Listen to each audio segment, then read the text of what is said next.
Watch number 505 remains in effect until 11 p.m. and now includes the following counties in Illinois: Massac and Pope, and the following counties in Kentucky: Ballard, Callaway, Carlisle, Fulton, Graves, Hickman, Livingston, Marshall, and McCracken, and Mississippi, Missouri.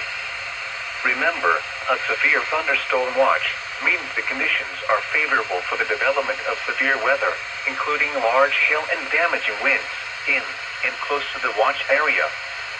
While severe weather may not be imminent, persons should remain alert for rapidly changing weather conditions and listen for later statements and possible warnings. Stay tuned to NOAA weather radio, commercial radio and television outlets, or internet sources for the latest severe weather information.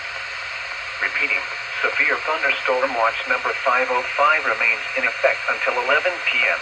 and now includes the following counties in Illinois: Massac and Pope, and the following counties in Kentucky: Ballard, Callaway, Carlisle, Fulton, Graves, Hickman, Livingston, Marshall, and McCracken, and Mississippi, Missouri.